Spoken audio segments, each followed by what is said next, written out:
Erumapetty കുട്ടഞ്ചേരിയിൽ കാട്ടുപന്നിയിടിച്ച് pickup വാഹനം പാടശേഖരത്തിലേക്ക് മറിഞ്ഞ് ദമ്പതികൾക്ക് പരിക്കേറ്റു.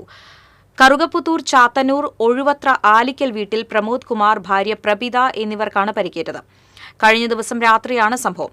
കുട്ടഞ്ചേരി പാടശേഖരത്തിൽ നിന്നും പാഞ്ഞുവന്ന കാട്ടുപന്നി പിക്കപ്പ് വാഹനത്തിന്റെ ഡ്രൈവർ ക്യാബിൻ ഭാഗത്ത് ഇടിക്കുകയായിരുന്നു. ഇടിയെ തുടർന്ന് വാഹനം റോഡിൽ നിന്നും താഴ്ചയുള്ള പാടത്തേക്ക് മറിഞ്ഞു. ശബ്ദം കേട്ടെത്തിയ നാട്ടുകാരാണ് രണ്ടുപേരെയും രക്ഷപ്പെടുത്തിയത്. അപകടത്തിൽ കാട്ടുപന്നി ചത്തു. എരുമപ്പെട്ടി ഫോറസ്റ്റ് ഉദ്യോഗസ്ഥർ സ്ഥലത്തെത്തി മേൽനടപടികൾ സ്വീകരിച്ച് പന്നിയെ സംസ്കരിച്ചു.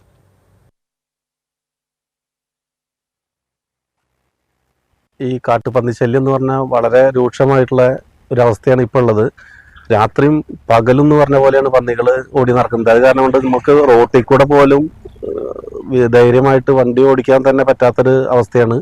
പിന്നെ കൃഷിയാണെന്നുണ്ടെങ്കിൽ ഒരു കൃഷി ഉണ്ടാക്കാൻ പറ്റാത്ത അവസ്ഥയാണ്. ഇന്നലെ ഇപ്പോൾ ഈ ചേട്ടൻ രാത്രിയിൽ വൈഫ് ഹൗസ് എന്ന് പറഞ്ഞ ഈ ചേട്ടനായിരുന്നു. അപ്പോൾ ഞങ്ങളൊക്കെ രാത്രിയിൽ നിന്നിട്ട് സൗണ്ട് കേട്ടിട്ട് ഓടി വന്ന് നോക്കിയപ്പോഴാണ് ഇങ്ങനെ മറിഞ്ഞു കിടക്കുന്നുണ്ട്. പിന്നെ നമ്മളൊക്കെ തന്നെയാണ് ഫസ്റ്റ് എല്ലാ കാര്യങ്ങളും ചെയ്തു കൊടുത്തത്. അടുത്തുള്ളവരൊക്കെ അടുത്താണ് വീട്. അപ്പോൾ ഇതേപോലെ പല പ്രാവശ്യം ഇവിടെ ബൈക്കൊക്കെ ആക്സിഡൻ്റ് ആയിട്ട് വീഴാറുണ്ട്. പക്ഷെ അത്ര കാര്യമായിട്ടൊന്നും പറ്റാറില്ല. ഇന്നലെ ഇപ്പോൾ വലിയൊരു പന്നിയാണ്. അത് നിത്യം ഇവിടെ ഭയങ്കര ഭീഷണിയാണ് ആ പന്നിയെ കൊണ്ട്. അതുപോലെ തന്നെ പല ഇഷ്ടംപോലെ വണ്ടികളും കാര്യങ്ങളും കൃഷിയും കാര്യങ്ങളൊക്കെ നശിപ്പിക്കുകയാണ്. അപ്പോൾ അതിൻ്റെ വേണ്ടപ്പെട്ട അധികാരികൾ അതിൻ്റെ വേണ്ടപ്പെട്ട മെയിൻ നല്ല എന്തെങ്കിലും നടപടികൾ സ്വീകരിക്കണമെന്നാണ് നാട്ടുകാരായിട്ടുള്ള ഞങ്ങളുടെ ആവശ്യം.